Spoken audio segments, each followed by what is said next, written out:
So over the past week or so, there's been a lot of talk online about producers and whether or not people really only listen to certain music because of the producer, or if certain rappers have, mediocre beat selection, like you can't be a good rapper otherwise. And then just people just straight up stealing other people's beats. So welcome to the Bar for Bar podcast, and this week it's going to be a fairly producer heavy episode. So a few things to talk about first. This is episode 99. That's crazy. I mean, I knew it was going to happen eventually. Like, we're going to get to 100 next week, but damn, time flies for sure. Another thing is, I think as of this week or last week, it's been a whole year of podcasts where I've just been dropping something every week.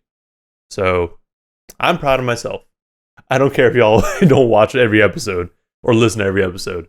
I'm proud that I was able to at least be consistent every week with the podcast, bringing in something different each time. Also, episode 100 is supposed to happen next week. I still don't know what I have planned for it, in all honesty, because I'm probably not even going to really be in my room recording it. Like, I'll be out. So, topic of discussion still up for debate.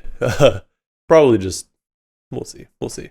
I don't want to say anything yet, because I don't know what I'm going to talk about. Few other things. The Book of Doom, Mad Villainy. It's just been busy for me. I haven't gotten enough time, I feel, to really work on it, so that might get pushed to June. So, my bad. I was really trying to do something every month this year, but it is what it is. But yeah, that's just, the things I wanted to touch on first. Let's get into the actual discussion. So, earlier this week, May 8th, so it's been about a week, just over a week, T-Pain went to Twitter and said, "The producers are the one that deserve all the clout because y'all really don't be liking these songs. Y'all really just like the beats. When you hear certain producers tag, you don't give a fuck who's on it because you know you gonna like the beat." And then he just shrug emoji. Give them the flowers for real. And then he kind of went again and responded to that. Notice I said, y'all don't be liking these songs. Y'all know what fucking songs I'm talking about. If I was talking about any other era, I would have said those songs. We on the same page, but y'all ain't reading between. You feel me? So, my understanding is that he's talking about maybe the current era.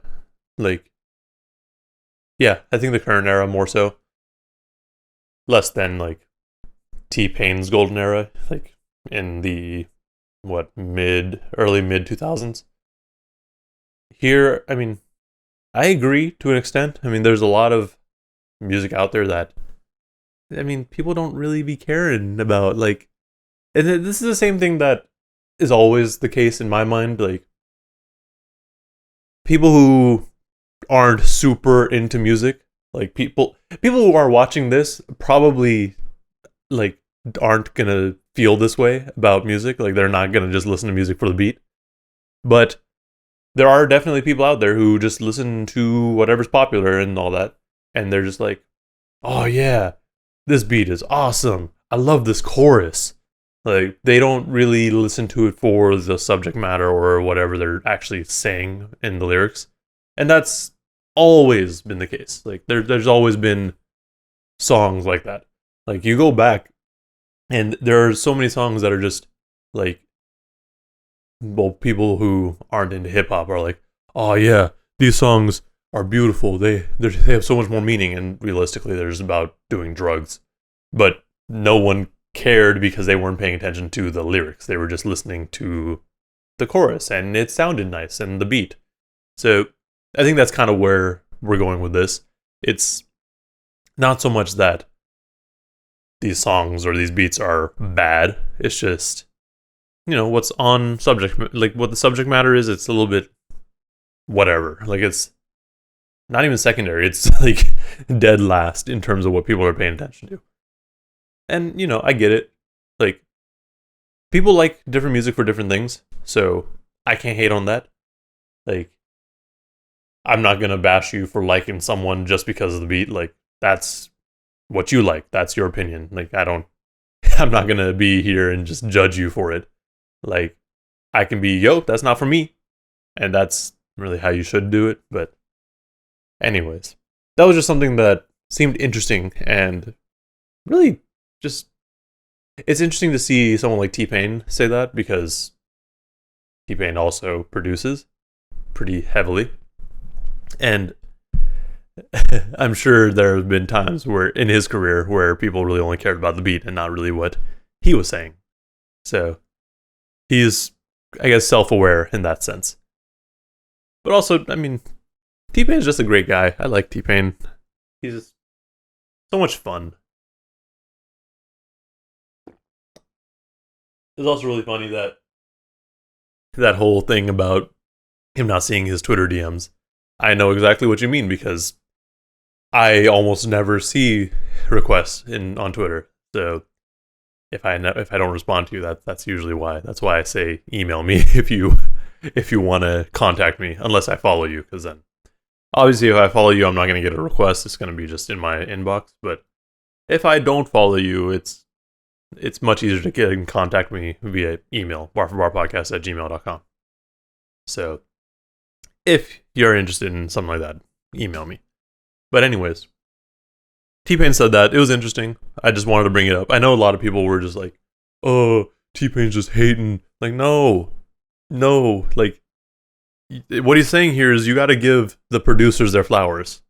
Like, they are the ones that are, pushing things forward.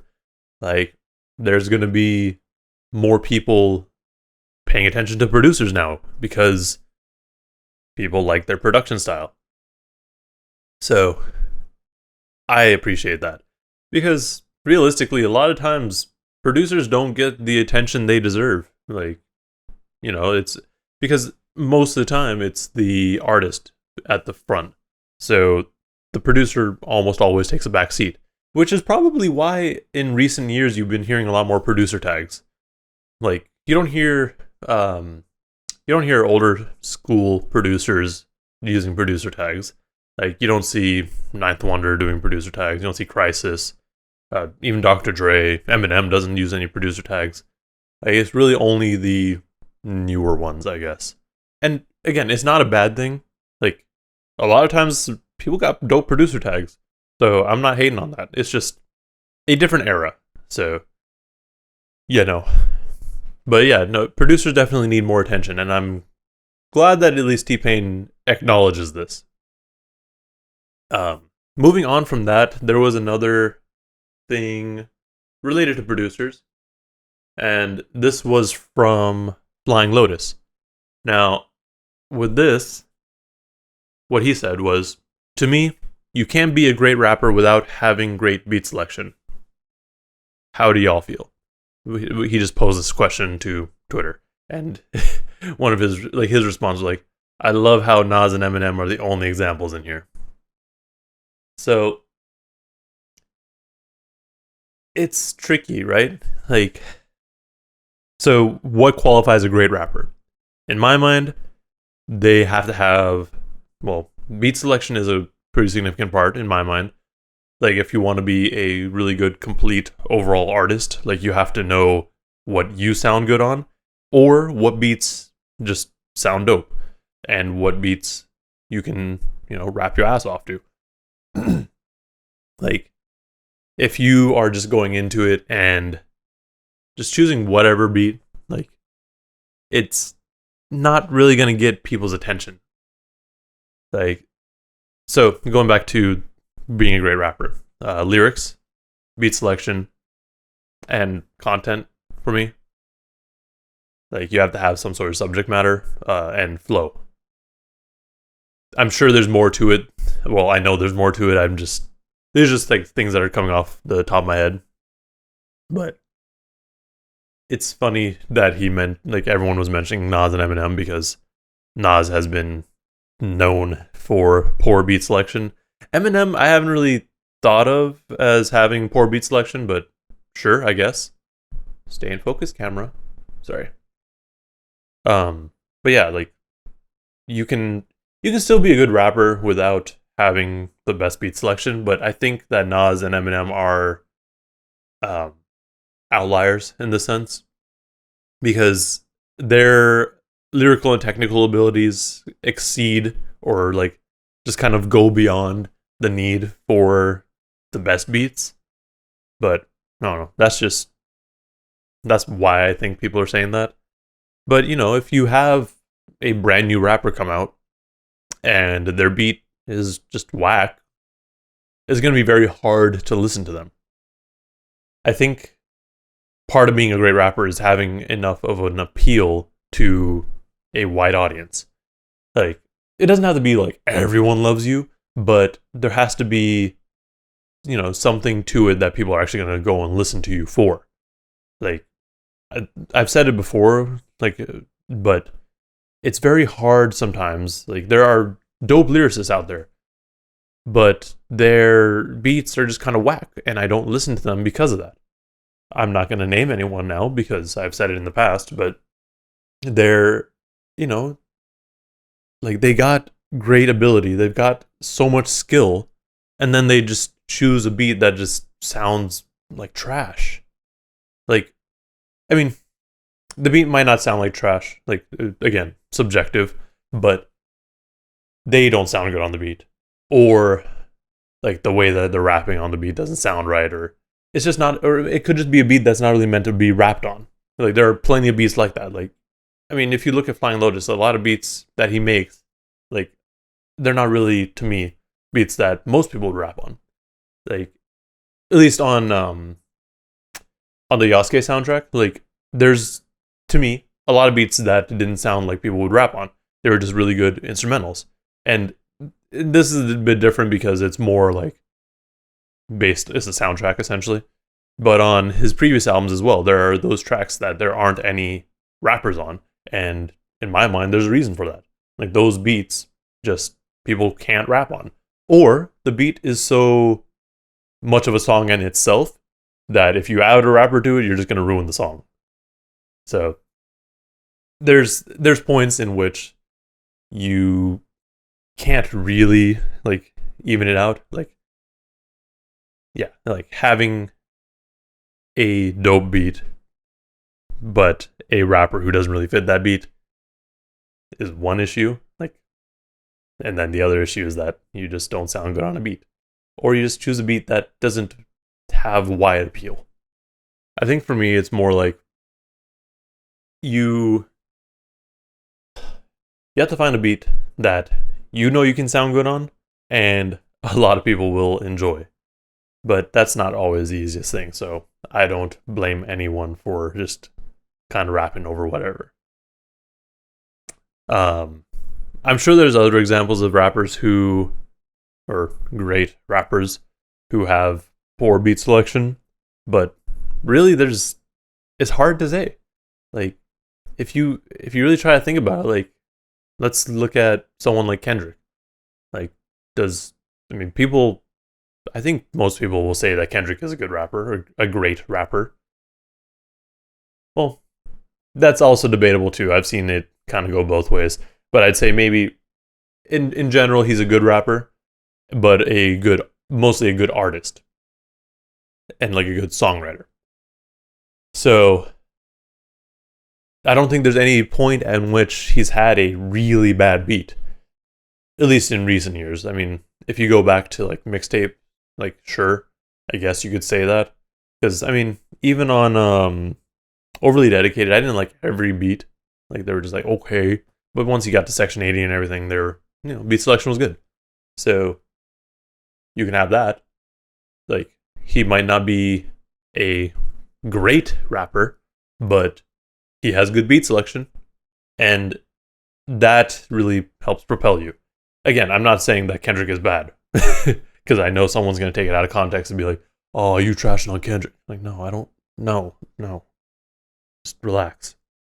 Maybe it's easier if I say someone like J. Cole because half the internet hates him, half the internet loves him. But like, yeah, sure, let's go with that. Like, there are beats that J. Cole raps on that are just kind of like whatever to me. But that doesn't mean that he's a bad rapper. It's just that beat choice wasn't the best. Anyways, that's kind of where I was going with that whole thing. But it's definitely an interesting question, and something that I would urge y'all to let me know as well. I'm curious. Like, can you be a great rapper without having a great beat selection? Like, it's really, it's part of it, I'm sure. I mean, not even I'm sure, I know it is. So, it's definitely part of it, and something that at least should be considered, I guess. But also, I mean, in the end, who really cares? You're going to listen to whoever you like. So, there's that. Because, great beat selection is definitely subjective as well. So, moving on to the last thing. So, this actually started happening, I guess, Friday night. So, on the 14th. And then throughout yesterday, the 15th. So, basically what happened was a bunch of these producers on Twitter kind of caught wind that there was a guy on IG or on TikTok, I guess. Because TikTok and IG Reels are one and the same at this point. But basically what they were saying is they found this dude who has hella followers apparently. Actually, no, bro only has 5.1 followers for 5.1k. Which, okay, to be fair, that's a lot of people.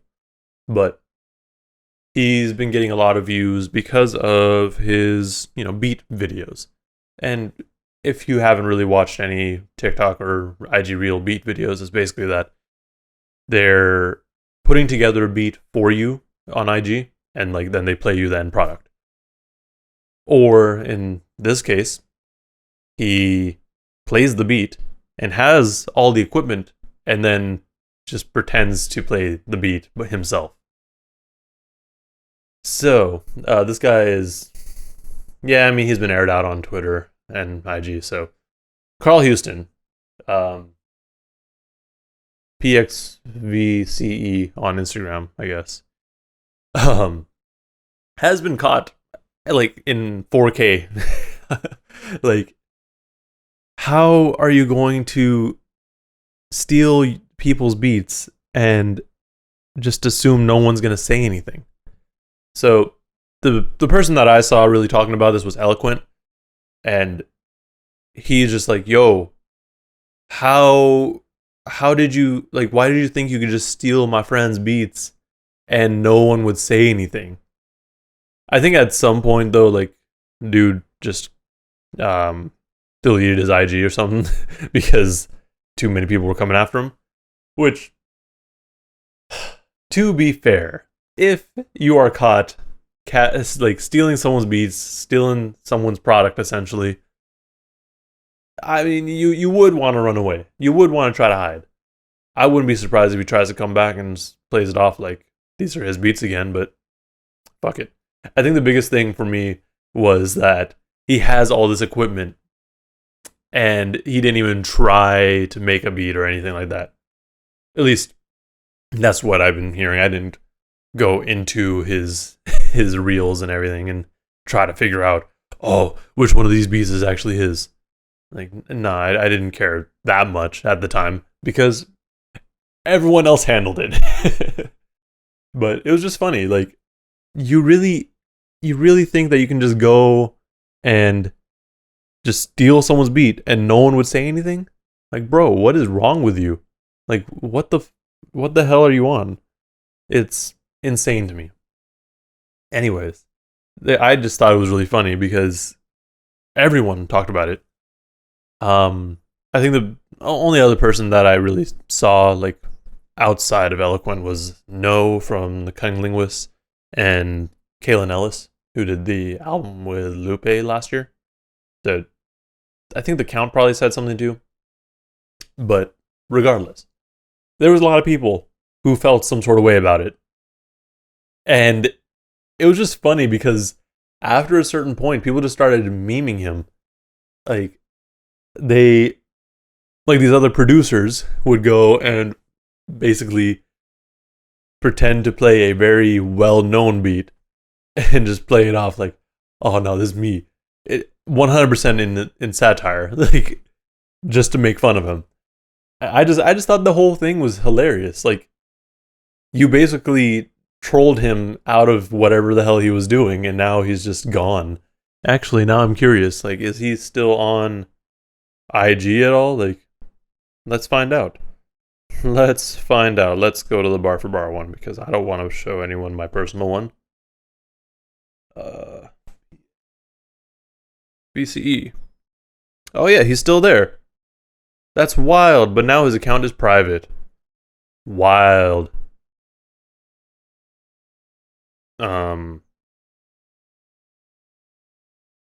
Yeah, it was just funny though because he basically was just trying to play everything off like he did it himself. Which, no, what did you think was gonna happen? Well, that's all I got really for all this producer talk. Producers need more respect, for sure. And if you're gonna go around stealing someone's beats, like, at least try to play it on your own. Like, I don't mind when people like reconstruct other people's beats to show you like, yo, this is how we made it. Like, that to me is cool. Like, it's a learning experience and everyone gains something from it. I mean, the producer might feel some sort of way because you're giving away their sauce, but I think it's cool. But for you to just play the beat and pretend like you're making the beat at the same time, like, what are you, a child? Like, that's like when your younger sibling wants to play video games with you and you hand them an unplugged controller. Like, and then just make them like think that they're the one controlling the person playing. Like, no. That's not how that works. Anyways. Yeah, producers need more respect. T-Pain definitely said it. He said it really kind of in an interesting way, but I think what he was trying to get at is just producers, like, give them their flowers. They deserve it. And they, for the longest time, I feel like have just been kind of ignored. Like, depending on how into the music you are. Like, if you're super into hip-hop, like, producers, how their sound is, and, you'll obviously be like, yo, this beat is dope. But if you're a more casual listener, you're more than likely not really going to know the producer unless they have a producer tag. And at that point, you're like, okay, cool. Like, I know who you are. So, give them their flowers. Because a lot of times, the beat is what gets people's attention. And that goes right into what Flying Lotus was saying. Like, this whole beat selection thing is very important. Not necessarily to be a great rapper, in my mind. Like, you can still be a great rapper otherwise. But you do need a good beat selection to really get people's attention, I feel. And then finally, yeah, don't steal people's beats. Like, that should go without saying. That's about all I have for all this producer talk. There's a few things just to talk about, like, this week, I guess. As far as news goes. Yeah, so I'm still reworking the weekly. I have a few ideas. I want to, like, up the production value just to make it fun for me. So make it almost like a newscast sort of thing. So we'll see. I might as well just be like, whatever. I don't want to do it anymore. But we'll see. I just want to have fun. So I might just do something where it's like live on Twitch or YouTube and then have the VOD available for everyone. Other than that, other news stuff that happened this week, I think the biggest thing was that J. Cole dropped Off Season, which, I think everyone has their own thoughts on it. I know I'm going to be doing a review for it this coming week. So Tuesday or Wednesday, there's a review coming. Yeah, I don't remember what else happened last week. So let me check real quick. But, there was a good amount of things. Like, nothing crazy, though. Nothing crazy at all. Saved. Let's see. Oh yeah, Smino is dropping something on the 18th, and so is Makami.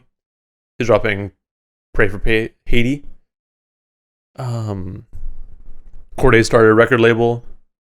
Oh yeah, Jay-Z is in the Rock and Roll Hall of Fame. So that was dope.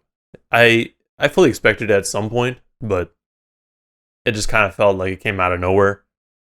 But regardless, that's awesome. Oh yeah, DMX. So the Dmx Album Exodus, I forget the whole title. That is coming out on May 28th. So not this week, but next week. And it has a bunch of features. The most notable one for me was the track Bath Salts, which has Jay-Z and Nas.